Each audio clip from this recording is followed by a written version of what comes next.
Hi, everybody. I'm Wendy Murdoch, and this is Webinars with Wendy. I've been doing a series of webinars for 1.5 years now, and Sharon and Laura Wilsie are joining me today for number 13.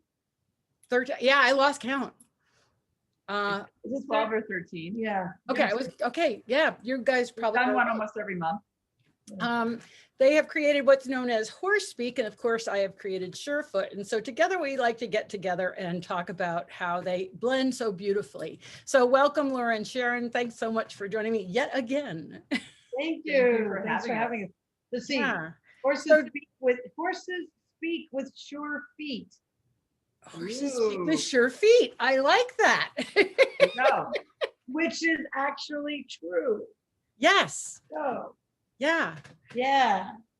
So why don't you just give a brief overview of what horse speak is? I know everybody watching today knows what horse speak is, but in case when this is put up on YouTube, they don't, just give us kind of a overview. Synopsis. Okay.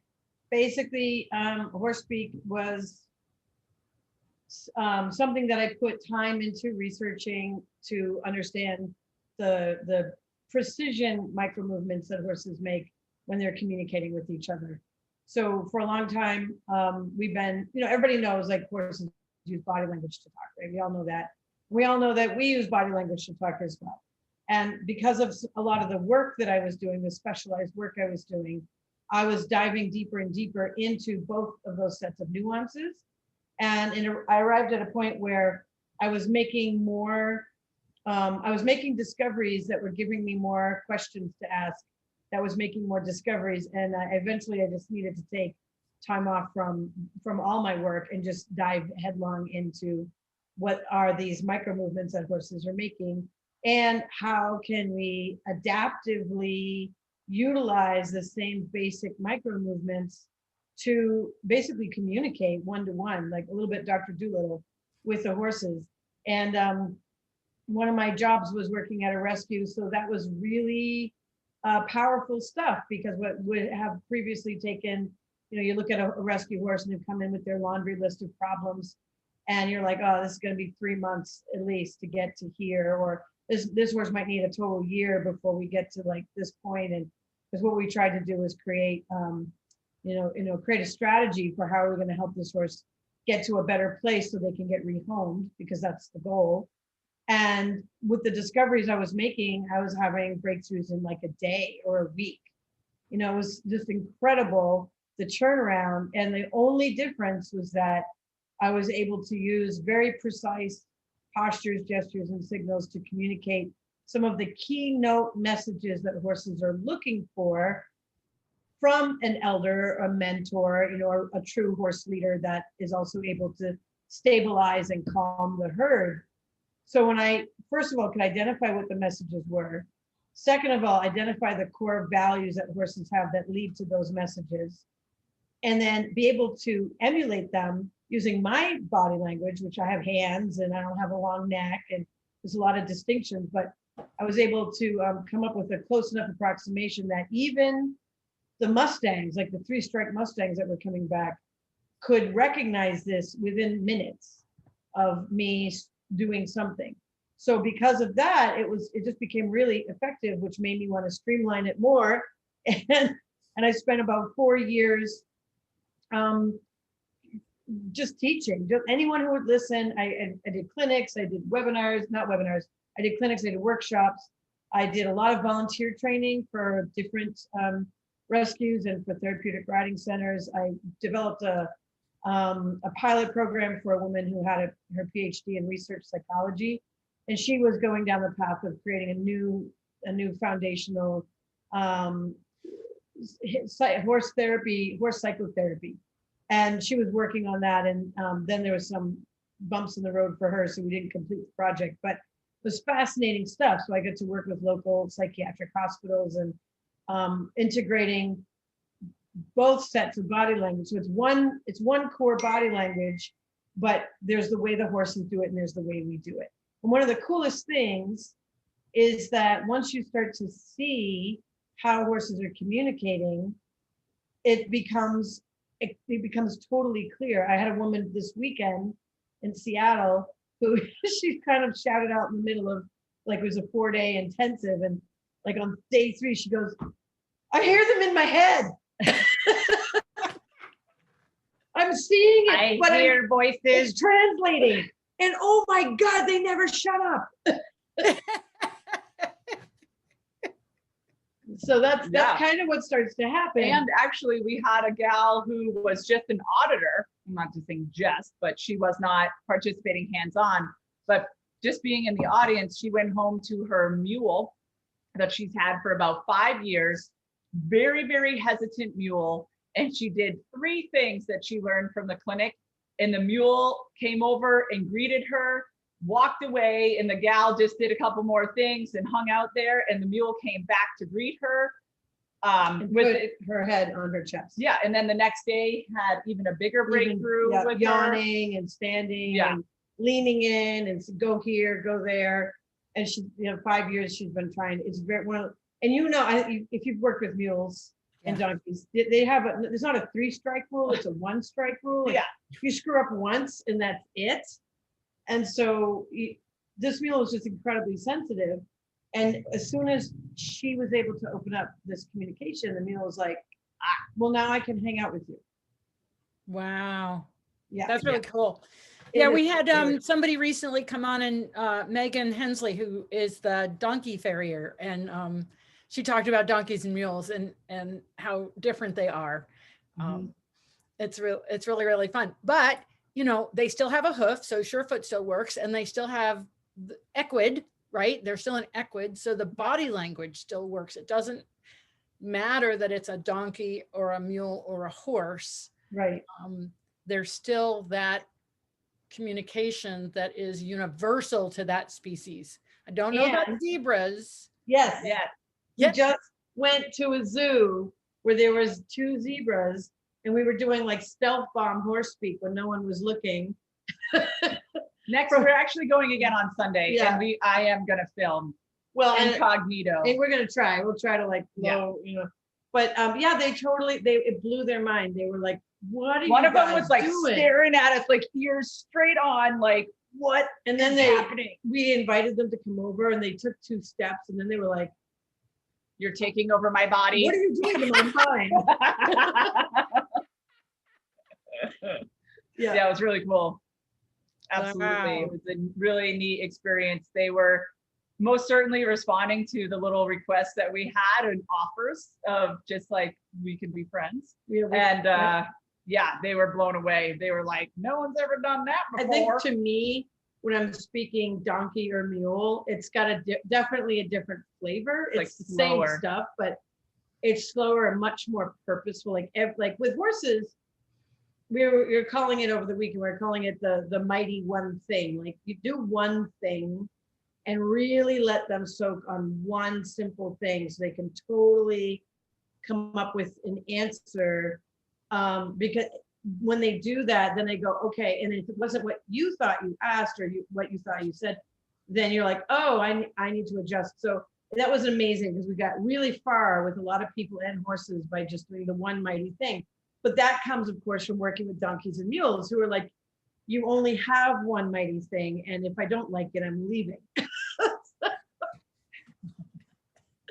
So with the zebras, it's like that. They're like, okay, you got my interest, but you got about 30 seconds to keep that interest. And then when you get past that, they go, all right, I'm curious. You pricked my, because how they're, especially donkeys they're mountainous. They grew up on mountains. And so they are more likely to stand and stare and sort something out. And then if need be, like, attack it rather than run away from it. Mm-hmm. So, which is just so different from horses, who are like, I don't even need to know what it is. I'm just going to get out of here. And I think that zebras have a little bit of that, even though they're a plains animal, they have a little bit of a, like, let me sort this out. So if I don't have to run, I'd rather not. Right. So, they're very conservative. Yeah. Mm-hmm. Yeah. So it was fun. It's definitely fun. Wow. But you have no pictures of this, do you? No, we'll try to, at least it did actually happen. Yes, we'll take pictures. Yeah. I'm sure that you find this too, that so often the magic moments are not when the camera is available. Yeah. It's like, We do have some, we do have a student of ours in England who was talking to zebras. I think we showed that the Her last friend time. owns a zoo. oh yeah, yeah, yeah. Yeah. I did. And so the zebras were in because one of them had an injury and they were in a smaller pen, which normally they wouldn't be. And so she had permission to just stand outside the pen and do horse speak. And they were like mesmerized. And the one zebra was like, I hate you because you're mesmerizing me. So what other species have you worked with? A lot of horned animals, both wild and domestic. So goats, sheep, cows, but also like kudu and wild goats, mountain sheep. What's that one at the Pennsylvania Zoo we went to? Pennsylvania Zoo. What the heck was it? No, it wasn't. Wallaby. Well, wallabies, yeah, we talked to wallabies. They That were was fun. totally down with it. Yep. And you talked to that big bison. Oh yeah, bison. Yeah. Camels. Yeah, so it's pretty, I think among the herbivorous, four-footed creatures, not just ungulates, but because there's animals with horns and without, and that's a little different. But the wild fell deer, they were like, well, the fallow deer, they always have feed the deer at the zoos. They were totally down with it, but then that's not what people usually do with them. Mm-hmm. So they would go along for a few minutes and then look you right in the eye and be like, you're weird, and leave. But wild deer, I've talked to a lot of wild white-tailed deer, and they'll get very, very close, and like their curiosity gets the best of them and they just get so close. Raccoons, coyote, fox, We sea tamed lions, 2 wild cats. right? Yeah. 2 feral cats that came over. So there's an interesting, I hope to finally get there someday of just animal speak, where there's a baseline that I've been able to suss out that seems to be kind of universal. It has a lot to do with whether you're facing direct or indirect, what kind of indirect you're doing, what kind of head bobbing or head nodding you do, the kind of eye blinking you do, the kind of lip smacking that you do, and at the moment that you lip smack, and whether you step in or step away or step into yourself. And the breathing. So those are the keynote features of how the mammals that I've talked to have responded. I tried some of it with like lions and tigers, and they just kind of look at you like, nah. Maybe I would do this if I was moving. Even if they got it, that doesn't mean they're going to respond to you. Exactly. Kidding? They're like, nah. They're definitely more about the eye blinking and the lip smacking. Eye blinking and lip smacking is big for cats. Yeah. They're really down with, so it's like this. It's like blink, blink, blink, lift your chin with a little wiggle, and then go nom, nom, nom, and then turn away. And all that collectively, blink, blink, blink, I won't stare. Because if I'm staring, That's hunting. it's hunting, or we're in competition with each other. Lifting my chin is exposing my throat, but also showing my scent gland. Would you like to come be part of my scent gland? Would you like to be a meow meow with Would me? you like to be a meow meow with me? And then smack, smack, smack your lips, because if your jaw's tight, you're defensive or offensive. You could be biting. So when you release your jaw, I won't bite you. I did this with a raccoon that we had caught, and I have a heart because he killed half our chickens. So we were just going to relocate him. But he was, panicking. He was a big raccoon. Yes. And we're like, it's hard to even get to the cage. So I did all this with him. And when I got to this num num num with him, he sat down. He mimicked everything I did. And when I went num num num, he sat back and he looked at me and he did this. Wow. Stuck his tongue way out and left it there. And then I turned my head aside and went, and he turned his head aside and went, and then I was like, okay. And we were able to approach, put a tarp over the cage. He never moved again. So it was pretty cool, because he was in a really high stress. Sure. Because He got himself all in a tizzy. Yeah. And then we let him out into a nice place where there's a lot of garbage. Yeah. Well, that's really good miles for away. raccoons, right? Garbage is like a high on the Well, priority. it's behind a restaurant. Yeah, it was behind. so- They have a food pit down the road from one of the restaurants I used to work at, and I knew where it is. And there's a river, and Yeah. it was a good setup Yeah. for him. He's gonna be happy there. Sorry to hear about your chickens though. Yeah, we lost a lot of Yeah. chickens, and they're, of course, they're our pets. So Your favorite chicken? yeah, he got Yeah. my favorite, a little French hen, Oh, little Frenchie. She was so cute. But anyway, but it was fascinating to do that. And then the sea lion I did it with, he popped his head up, and I was going down the dock, and I had my morning coffee. I was at a friend's house on Woods Hole, and he popped his head up and he looked at me. He was going to go to the end of the dock and sun himself, and I was going there too. So we did all these same kinds of things, and then he was like, he kept looking like, what the hell? How do you know this? And then he kind of looked around like, what are you doing? And I looked around and I looked at the end of the dock, and then I looked back at him, and he looked at the end of the dock, looked at me, and I swear to God, he went, Fine. fine. And I was like, no. And I leaned away from it, like, no, you can have it. I'll go back in. And he went, and he dove under and just left. So he was like, fine, whatever, have your dock. But it was pretty cool. Like, it was a long conversation, because it's almost like he couldn't get enough. He was like, tell me again what you're saying. But it's all about sharing space, respecting the bubble of personal space. I won't pop you if you don't pop me. I'm no threat to you. I'm turning away, but not to flee. That's really important. Yeah. I'm turning away to share space with you, but not to run away from you. You don't want to trigger. I'm taking a step back, but into my space, not a step back away from the space, which would trigger the run. So I'm holding my ground, but you can have that ground over. We can agree that to have a line between us, and we can also agree not to bite, and we can agree not to stare at each other, and we can release tension in the neck and head, which is what you go into when you're not sure what's going to happen. So all those things collectively, and then a big breath out, animals just go, well, golly gee. Let's hang. wow. This is so interesting. So have you been asked to speak at any animal behavior conferences yet?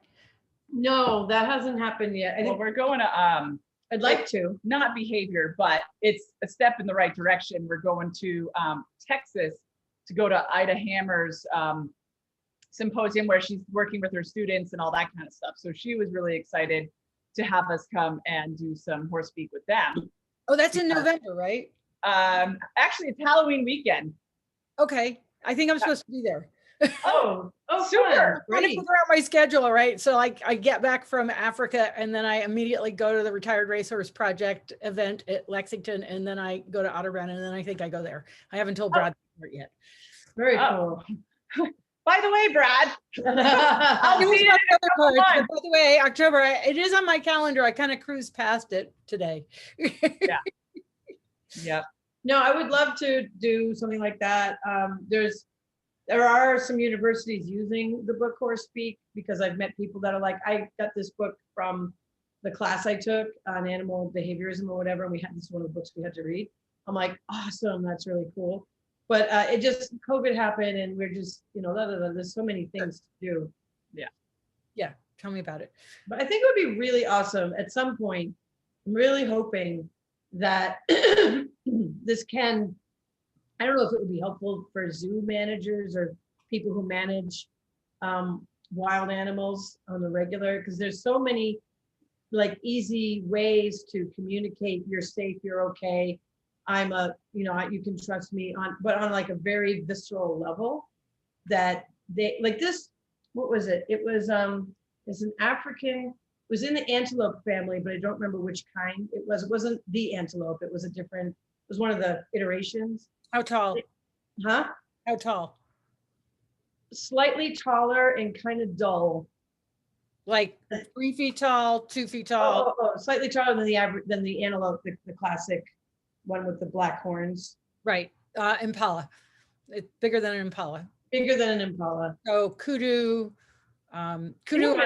they look like they have suede colors. It might have been kudu. But that was fun, because one of the leaders of it was a hot day. They were all just in their shelter, chilling out. And I start doing the thing. And the leader's like, what are you doing? And he walks all the way over. We go through the whole, nice to meet you. Who are you? I'm not a threat. I could be a friend, all that kind of stuff. Leans in, he lets me scratch him. And then he goes, all right, tail swish. And I'm like, okay, I know tail swish. And he goes, you even know the proper goodbye, do you? And then all the other kudu now, they're all watching, like, what's he doing? And he comes like trotting back over to him. They all come out and start sniffing him, like, what happened? He was like, I don't know, this human can talk. I have That no made idea. me think of, I don't know what we were watching. I think it was YouTube or whatever with the little girl. She was not very old, probably 10-year-old girl. There's huge elephant. They're basically playing chicken with each other. This elephant's coming, and she just puts up what we call in horse speak, cop, stop, hold hand to this elephant. And then it takes a left-hand turn, leaves. She's just like holding her ground. Yep. And then so she has her core off, so she's not inviting the elephant in. Her core is pointing away. So it's basically driving the shoulder to Around the left, with the core being on the edge of the circle. and then just saying, her you bo- cannot come It's here. perfect. It's perfect body language. And Yeah. it's a wild elephant. So she's like, yeah, I got this. Yeah. The elephant's like, you do. So Well, it's fascinating that how universal this language is that you have codified. And, you know, I mean, we're all mammals, right? So have you worked with non-mammalian species, birds? yes, I work with birds, and there's certain body language things we can do, but then they have so many vocalizations. Oh, sure. So then you get like, they have a whole list of things that they go into that I can't follow them there. So I can do some basics like, they have one that's look at the sky, all's well, put your head down. So it's like, look at the sky, all's well, put your head down. And then come in and groom me like that. And then there's some of them have like fluff, fluff, fluff, fluff, fluff. Yeah. They have that fluff, fluff, fluff, fluff, fluff. So if you do this with your fingers, they go, oh, I know what that is. And it depends on the species. Like parrots are always like, do it again, you know. And chickens love it. You know, chickens like really respond well. Most of the domestic bird, we have peacocks, and they're really shy and really hard to, because they just would rather run away. So doing this with them has been a great education for me, because it's like, it helps them to stay calm when you have to catch them and pick them up, which I hate. If you ever really wanted to work on your core energy, or you're driving a horse, you can really see how you're blasting a bird with your core, and how you can use your hands and block and welcome and all that. It's quite a dance when you're working with fowl on the ground, because it's a true flight animal. Obviously horses are flight animals too, but you push that bird too hard by accident, it will fly away. I did that recently with my peacock, and she flew to the neighbor's house. Oops. And I did get her back. I had to just like circle around, take a break, and I went back, and I just went kind of like where she would have flown, because like she went right down their driveway and went to the right. So she was there sitting on a log waiting for me to pick her up. Luckily. Yeah, because if they're sitting on a log, they're vulnerable. That's really, they like to be up. Yeah, she would have probably flown home and been out. They're actually pretty resourceful getting home, because we'll call for each other and all that. So we have been pretty fortunate. If there is an accidental escape experience, we get them back. Oh, good. Yeah. But again, it's bubble of personal space. It's knowing how to find the edge of the bubble, and you like bumper cars. The push and pull. The push and pull, like the drive and draw and hold. Those are so key for birds, especially, but horses they're so tuned into that. It's crazy how tuned in they are to drive, draw, pull, and hold. So they're like looking for it, and we're just like, I don't know I just want to brush you. And so they're like, okay, my human's cute and I'll keep her, but she doesn't know how to talk. Okay, so now how about dogs? Yeah, dogs, well, see, dogs are a predator, so they have a lot of the same basics. Bubble of personal space, eye contact, things like that. The difference is that when a dog comes comes to you because they've been domestic for so long that you need to be able to put out a reasonable connection for them so that they can offer their submission. And how they want to do that is get to your chin, which is why a lot of dogs jump.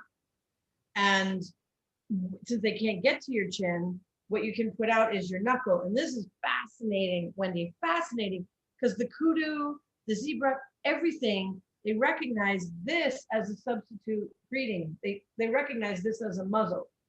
And when you put this down for a dog, they will sniff it, and then they will put their nose underneath in their forehead, and then they're satisfied. They would, I sniffed, I greeted you, I was able to submit to you, awesome, everything's great now. And if they don't rub their head under it, then they haven't submitted to you. So I'm always like, okay, well, we have some things to talk about. And I'm going to do that very slowly because you greeted me and told me this was your place. And I, it's a contest just by not going under my knuckle. So do they just don't do it, or do they come over the top? Very seldom have I had a dog try to come over the top. If they come over the top, I'm like, wow, I might not even come in this house right now. Right. Yeah. Because if they want to do that, it's like, yeah, I don't really feel like getting bit today. But most of the time, dogs are eager to put their head under. And the ones that are question marky, then you have to work the bubble of personal space. So you need to be able to zigzag back and forth, show both sides of your body and not take them on directly, but say, I'm going to claim something for myself. And this is going to be my thing in this territory. And I'm not going to even put a foot towards your thing right now, but my thing, you can't put a foot towards my thing either.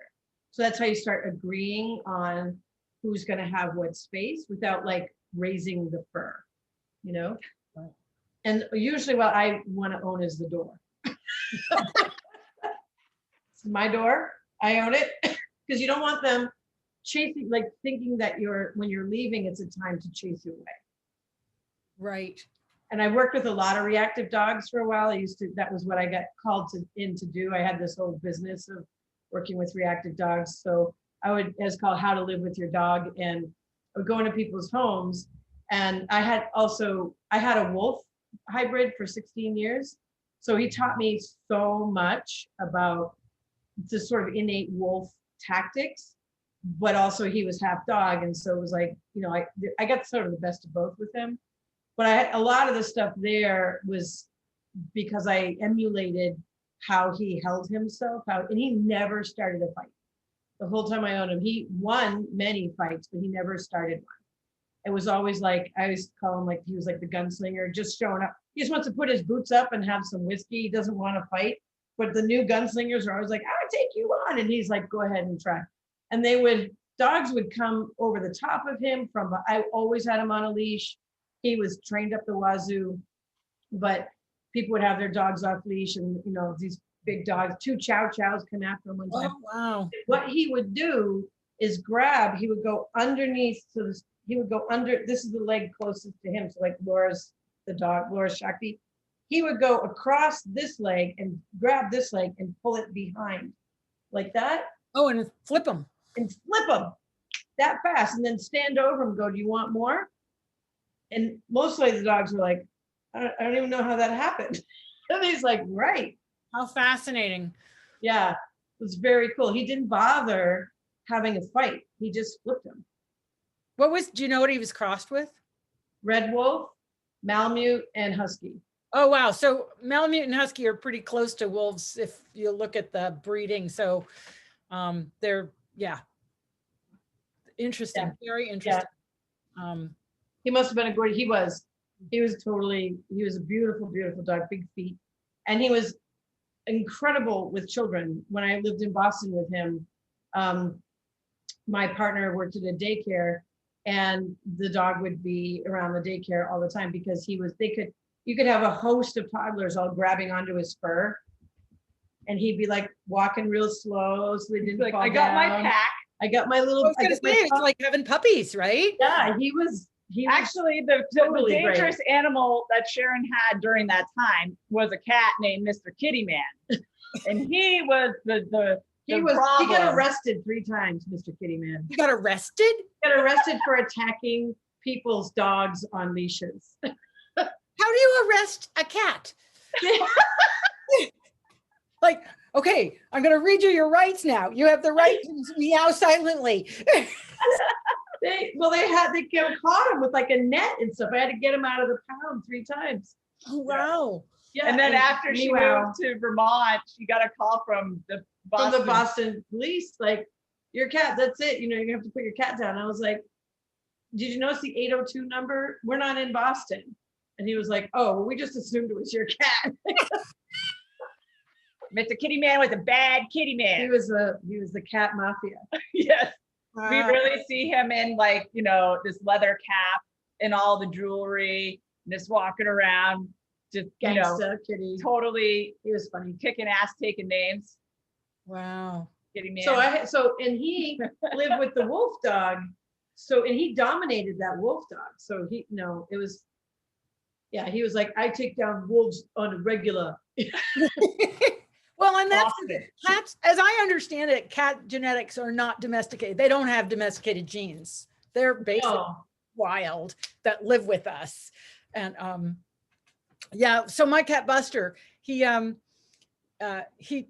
was he talking to? Anyway, he knows that the neighbors have moved out and he's really excited about the new ones because he goes to my other neighbor, he goes in her house, he goes in her car, you know, like he owns the neighborhood in a nice way. You know, there's another cat, they've learned how to get along, but you know, this is his hood, and he can't wait for the new neighbors to show up. But I hope they realize he's going to be in their house, in their cars.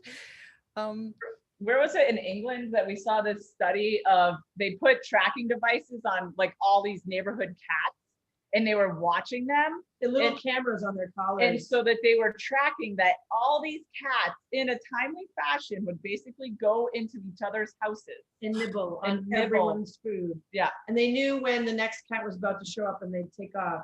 And everyone was wondering why all their food was disappearing so quickly. It's because all of the cats were making like the rounds.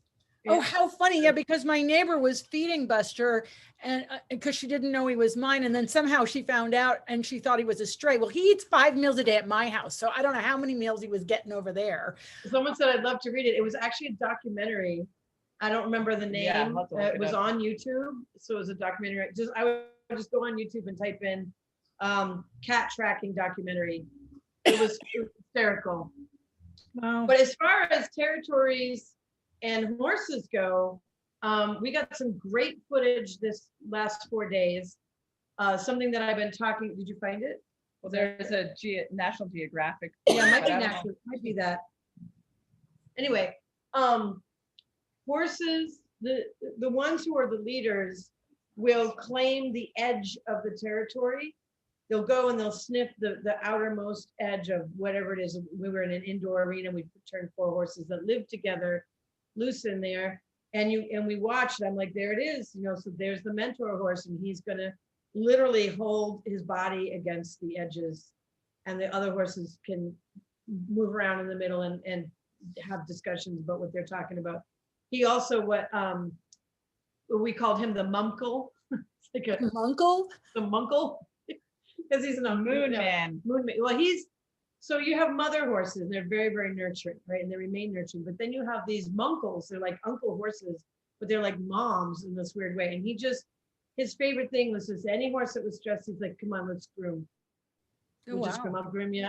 I'll groom for hours. It's fine. It's very unusual, but you see that sometimes. So he would hold the edges. He would move horses into positions. He would give them some ideas about how they could manage themselves. He would groom them as needed, and then he would line himself up with the people sitting on the edge of the arena for scratches. So he's like, I'll scratch you, you scratch me, we got each other's backs, it's all good. Why are you guys running around and fussing? But it was wonderful to see how he positioned himself slowly and very deliberately to contain all the energies on what I call the chessboard. And there was 2 horses. One is new to the herd, and he hadn't really found his place yet. And what was fascinating was the other horse in this herd, who was, I can't see anything. The other horse in this herd who was not that thrilled with this new horse, you know, he's like, you're bugging me. You're kind of all over the place. Moon would move in and groom that horse who was higher in the pecking order than the new one. He'd groom him, like keep him calm, let the new one move out with this other horse that would kind of move around with him and create harmony. And then those two would face off. And a couple times they faced off, it looked like it was going to get big, and Moon would take a step. And both of them would say, okay, we can't fight, because Moon said no, because he took a step. And the cool thing about watching this whole thing happen, and by the end, they actually figured out how to engage each other. And some of that, I did one intervention at one point where I just went in and I gave out a couple cones, and I put the cones there, and I made the cones safety objects by putting my foot on the cone and relaxing. So I put my foot on the cone and I just go, kind of shake it all off, relax, go to the next cone, do the same thing. And by doing that, I said, these are both safe places to be. So the new horse who didn't really know, he didn't really fit in yet, he could go to a cone, which he did. And then the other horse who didn't like him very much ended up going to the cones to use it as a line of negotiation. And during all the next half hour or so of interactions, those two horses didn't pass the cones. Wow. So one stayed on one side of the cones and one stayed on the other side of the cones. And finally, they kind of met in the middle and were able to just keep their heads low and go side to side, eyeball each other side to side, and agree on how they could possibly share space together. And when they did it, and it was good, it felt like they'd rounded a corner.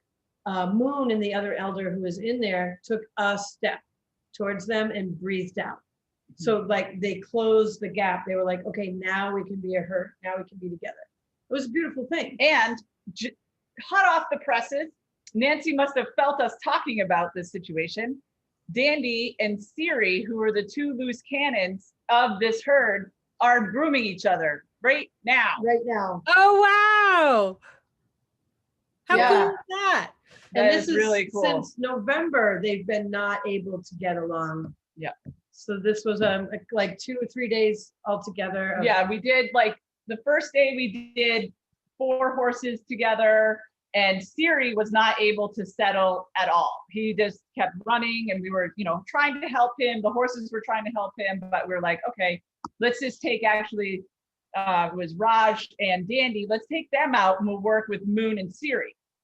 And so Moon was mentoring him, and we did that for a bit. And then we ended up working with Siri by himself. So we kind of like intertwined some personalized. And when I say working with, yeah, what I mean is I go in, hold hands. yeah, I go in from a distance. I'm like, hold on, this is a safe wall. I'm basically imitating Moon, as there's no hands-on Siri. Can you let me share screen? Yeah, I already have. Oh, okay. Yeah. I don't need to touch the horse to communicate with the horse. And this is one of the coolest freaking things, Wendy, it's not about liberty work where you're driving them around or you're moving them. They don't need to move at all. They can stand perfectly still. And there's a series of messages you can give from a distance that talk about, let me help you find your inner zero. Let me help you find a safe place to be. Let's agree on how we're going to share space with each other.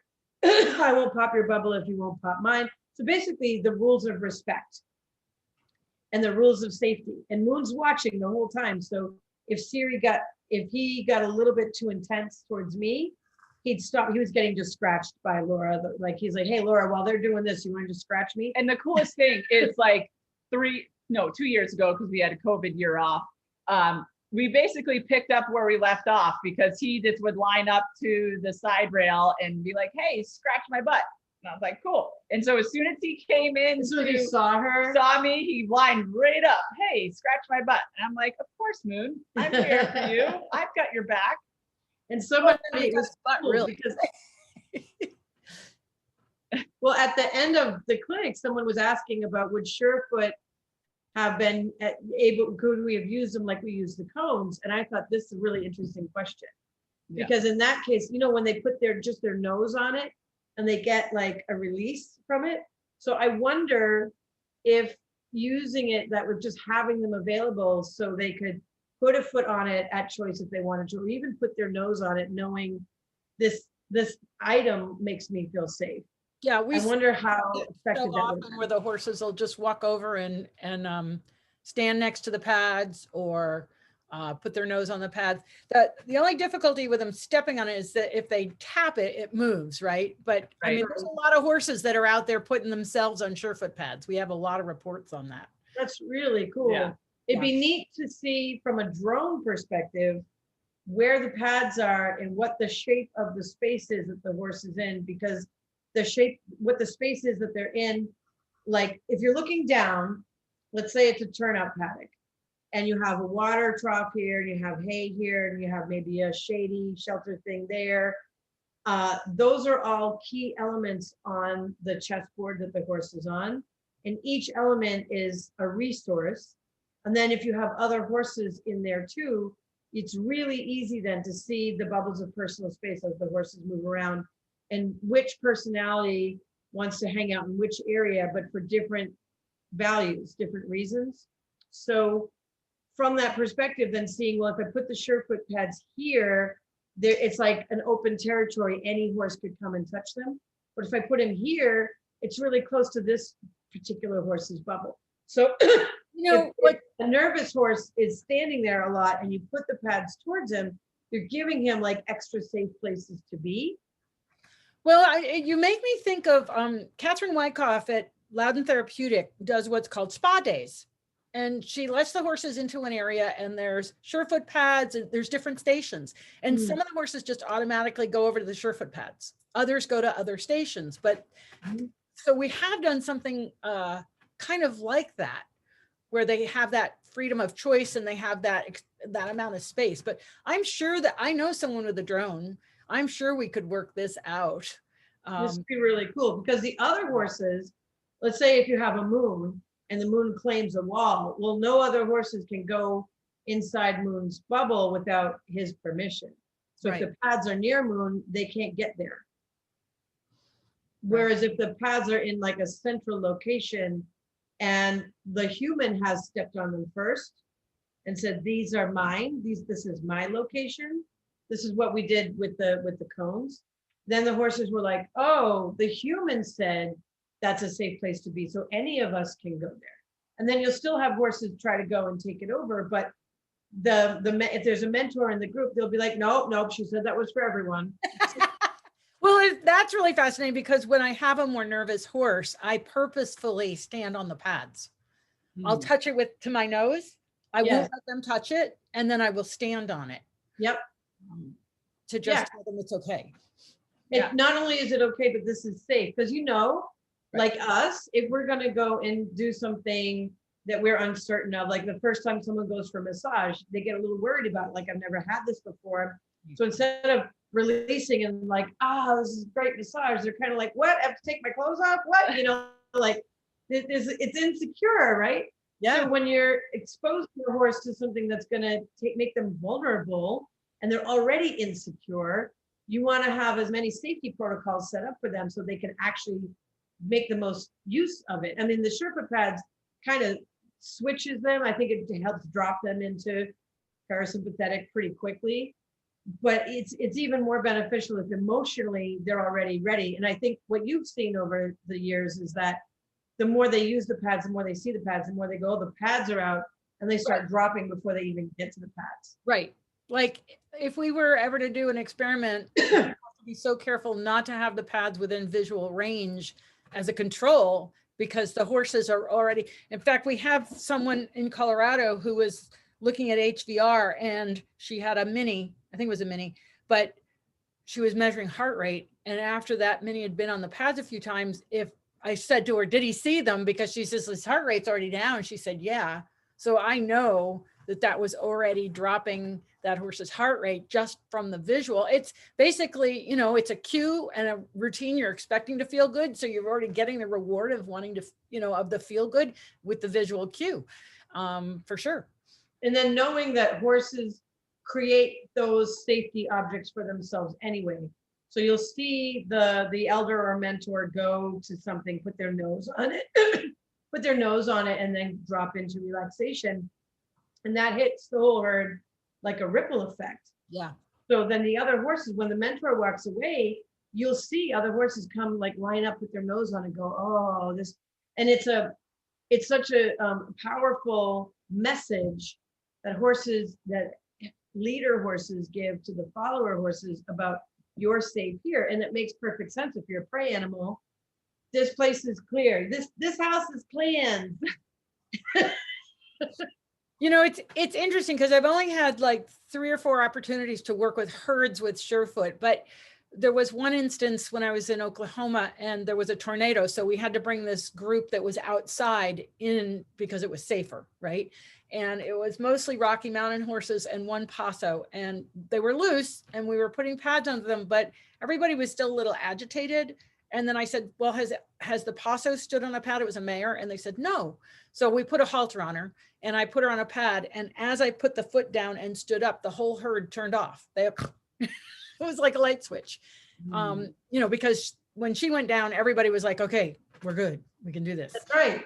Yeah, because she was a key figure in the herd and they were waiting for her message. Yep. That things are okay. So like when I go into a troubled herd, I usually try to make contact with the mentor first, you know, with the horse I perceive. And the mentor is usually low and slow. So they keep their body language quiet.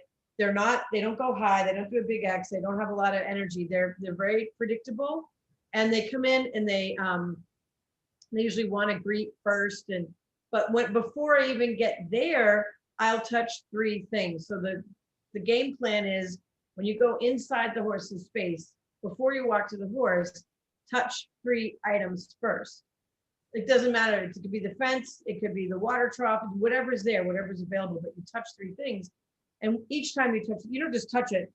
I am touching a thing. Like you touch it and you're like, oh, this is a nice thing. This is a good thing. And then you move on and you do the next thing. And by doing that, you're saying there's no worries here. I've checked for bees, bears, and boogeymen. That seems to be all clear. So then what you're approaching the horse with is the attitude of, I'm a protector. And then you go and then horses are looking at you going, you're a protector. Great. That's who I want to hang out with. Awesome.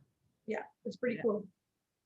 But I think it would be really neat to do a heart rate thing with some of the stuff that we're experiencing as well. It would be. Yeah. Yeah, the technology is improving. There's this piece of equipment required internet connection, which you know in so many barns that's not possible. So you know that we just need the technology to get to the point where you can use it where there is no internet connection, where it doesn't need it. Where store the data, you can download it later, because that's in Europe it's much more available, right? But here it's oftentimes the barns are where there's no internet. It's one of the big challenges that we face.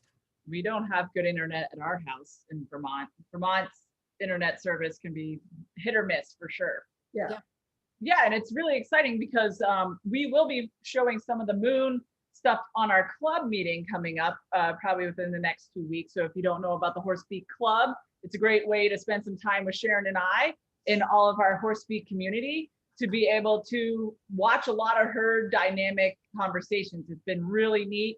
And we do have some folks who they're brave and they're doing some riding technique stuff and some groundwork and all that. So it's a really great way to see how Horse Speak can be applied to the stuff you're doing with your horse every day. Yeah. And so go to Sharon Wilsie website, SharonWilsie.com, to check it out. Yeah, it's awesome. And what I'm really enjoying is as you know, I've talked to a lot of people now over the past year and a half, but even the guests that I don't know, that I, just find because I think it's interesting and they come on, it's so fascinating to see how everybody's basically coming from the same philosophy and the same understanding of communication and respect and honoring that, I think we're seeing a big shift now, which is really exciting toward a more compassionate way to interact with our animals. I think so. I mean, more and more it's out there, and there's still though this sort of hangover of confusion, I think, about what does it take to keep horses fit, because they need to move in order to stay fit and healthy, and a concept of like horses in work. And I think there's like sort of an old school model where horses did work, and that's what they did. They were like our trucks and tractors and all that kind of stuff. But that meant actually going out into the world and doing a job. Like work wasn't like in the arena. Work was like, I have to go somewhere and do something. Oh, the Amish horses So- still work. Yeah. Yeah. Oh, so here's a picture. Whoops. This is, I don't know if you guys can see Not that. yet. Not yet. Okay. This is a picture that one of my students sent in. She said, this is called poop o'clock. What time is it on poop o'clock? Her horses make this circle of poop. And when they really need some downtime, they stand in the center of it every day. Wow. So that's an example of creating your own safety object. Wow, that's fascinating. Yeah. Yeah. So No, we've had some neat drone pictures from out in Oregon. A friend of mine has a huge ranch out there, and these huge areas that the horses are living in. When you look at it from a drone perspective, and you're looking at the patterns they've made, the geometric patterns that they've made with the poop to define areas, and including areas that are spooky, like they'll actually make like a line across, and they're like, yeah, no, horses don't hang out in that back corner. And when you look from the drone, there's like poop going right across, like don't cross this line. so they use it for different reasons then. Yeah. Yeah. Wow, that's really interesting. My best guess, which I can't prove, but just knowing how tuned in they are from their sense of smell, my guess is that they drop a different pheromone charge depending on what they're feeling in that area, and that the different scent. Because when they make a probably, I mean, that could hold a lot of weight because horses have scent, they can smell as well as a dog, right? right, Yeah. Whereas, we're nasally dumb. we're blind. We're nose blind. Yeah. Yeah, we are, I mean, it's really fascinating just how much more they can smell, and that sight is not their primary, where of course sight is our primary. So that's really interesting. I wonder, it would take some analysis to figure out what those pheromones are, but maybe someday. It would be really interesting if you could train dogs to pick it up, and then you could use the dogs to pick up the different scents right? Why not? That would probably be easier than we think, because they train dogs to pick up tiny little infinitesimal aromas, and a pile of horse poop has plenty in it. So Yeah, exactly. I guess isolating. Pick up as an anxiety, something that has Right. anxiety. Right. But like I can smell it. I mean, I'm sure Yeah. you can smell when a horse has a stressed poop. It totally smells different. And when they have a relaxed poop, it has a totally different aroma to it. Like now that we've been tuned into it, Cool. the Yeah. horses, bring us It's over. more Or like, like- smell this. Floral versus, horse poop actually doesn't smell that bad versus like a rancid stench poo is definitely, we actually unfortunately worked with this horse who was brought into an arena that he's never been into. And he was having projectile poo and it reeked. It was so bad. And so it's interesting, something to look at to see, like if you do see a horse doing projectile poo, typically that is because they're stressed out, and then, go and take a whiff off the air and see what you smell. Yeah. Taste what you smell. Maybe not. But it's good to, it's good science. It's a good So science. someone was experiment. saying to us, oh, I always put poo on the trailer. But she's like, what's interesting is I always look for the nice, tidy pile of poo, because I felt like they were more relaxed when they made that tidy pile than the ones that are like drop, drop, drop, drop, drop. And she's like, now that I think about it, that pile of poo probably smelled better. And when she would put it on the trailer, she's like, horses would always just load up. It was never a problem. Oh, interesting. It's really fascinating to see these little connections that we're starting to make. It's great. And the work you're doing is totally amazing. And it's, it really is making a difference in the world, which is fantastic. I hope so. Yeah. You know what? We got a chart recently. I was thinking of you because it's a whole chart by Dr. Stephen Porges of the Oh, yeah, the yeah. the whole polyvagal Yeah. flow and underactive the dorsal vagal line and the ventral vagal line, and underactive dorsal is like floppy dorsal that happens like right before death, like your spine gives out. You have it there? No, it's in our luggage at home. Yeah. Okay. I'm sorry, but it's really cool. It's really, really, really cool. And made me think of you because we talked about slushy. Yes. Yeah. And so the ventral vagal line deals with bonding, Almost done. right? And the dorsal vagal line deals with more fear and reactivity. And so, I mean, we'll we'll cover this, but it's the response to tuck your tail. And this is like, hi, give you a hug. So it's when horses do it, they show their chest and their throat and their chin, and they kind of go on top of another horse. Oh yeah, sure.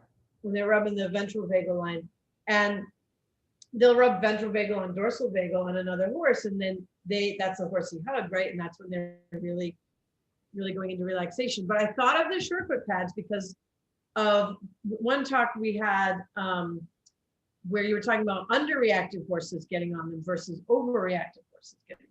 Yep. And did you remember what was the significant?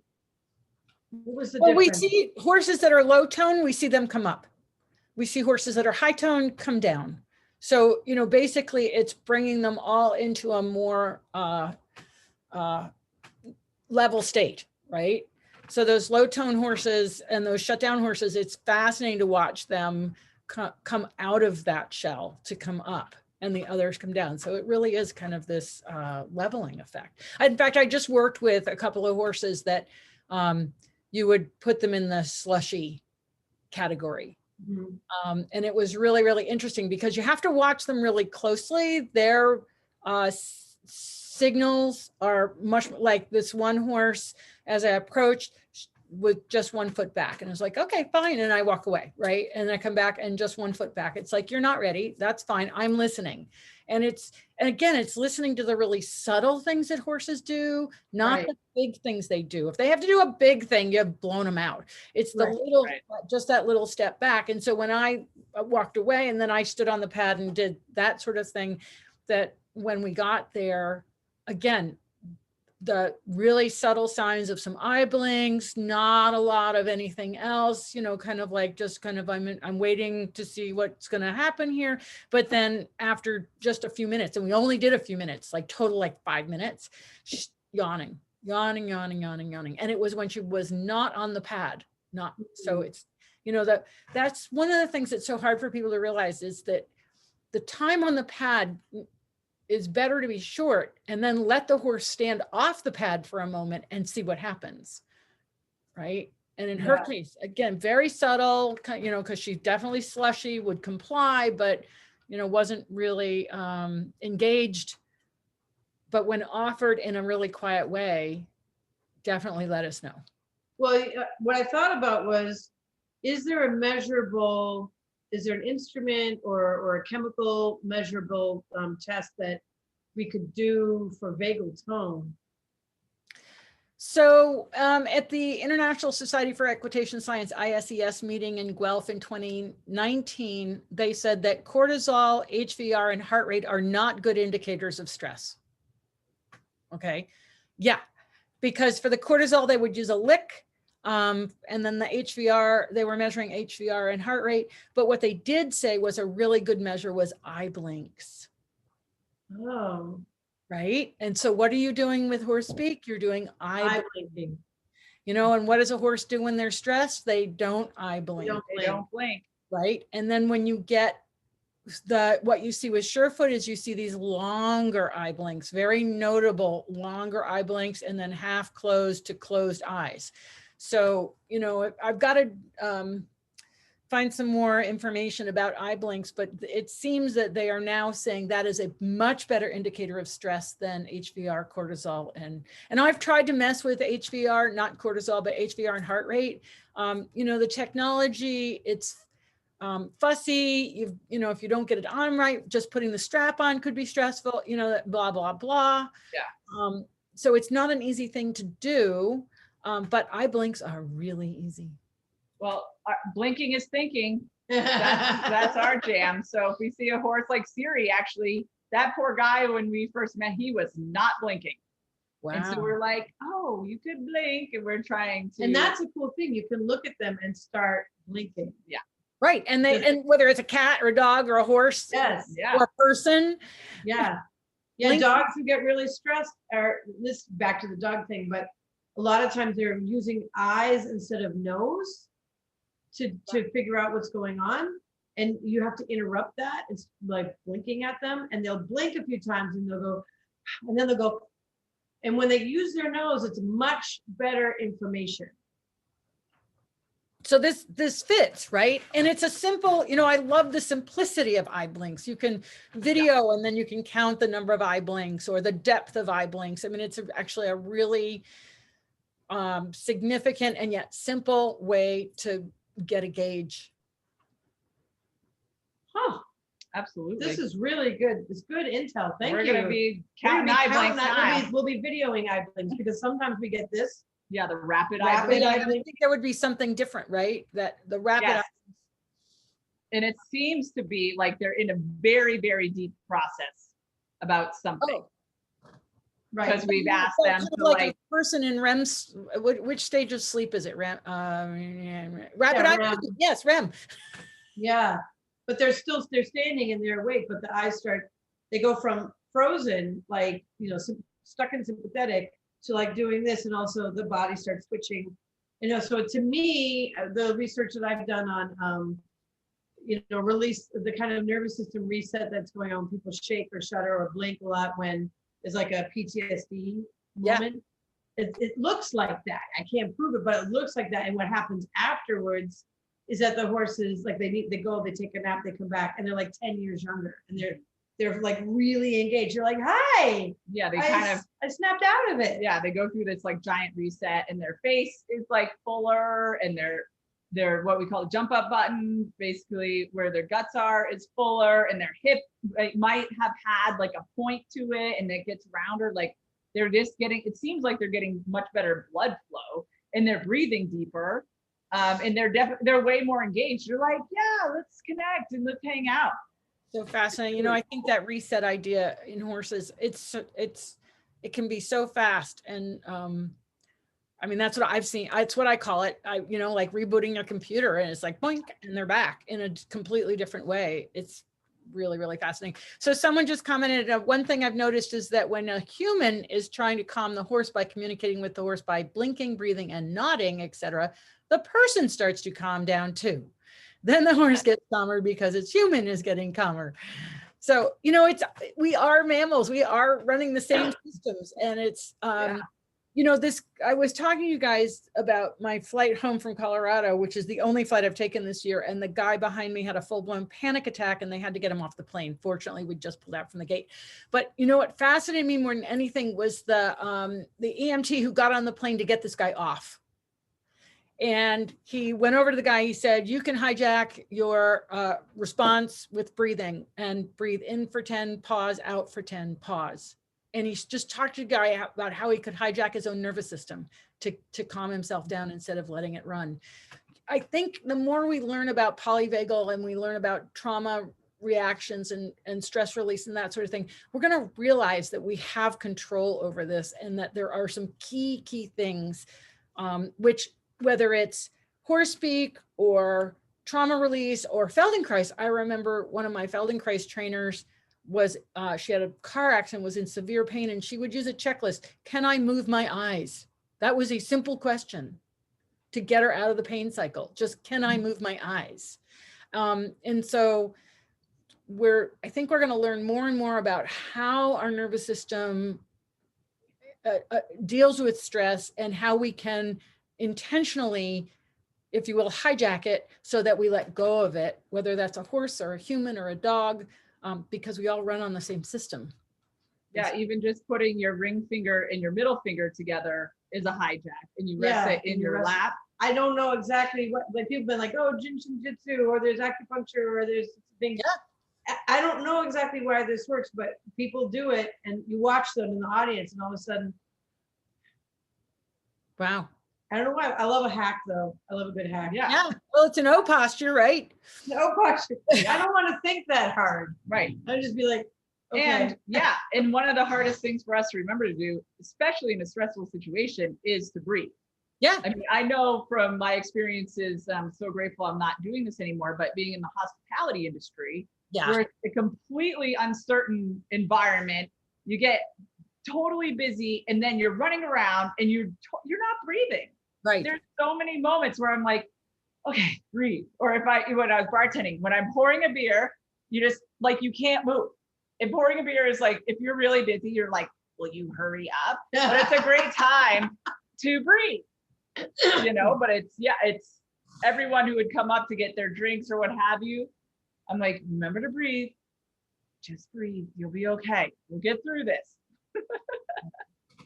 All right, guys. Well, as always, it's a blast to talk to you. And if people want to find out more, they go to SharonWilsie.com. Yes, ma'am. Okay. And I'm sure we'll be back. We'll do this again because we're going to just keep going, you know. Yeah. Do some drone photography with the pads in different places. That'd I think be it'll super be fun. Well, I've got to hook up with the guy that does the videography. He has a drone, and so I've got a few things I've got to get together. It might not happen right away, but we'll see what we can do. All right, perfect. Thank you, everybody, for sharing time with us. Yep. Thanks Take everybody for care. tuning in, and we'll see you next week right here on the Surefoot Equine YouTube channel. Woohoo! Have a great weekend. Bye. Bye. Bye.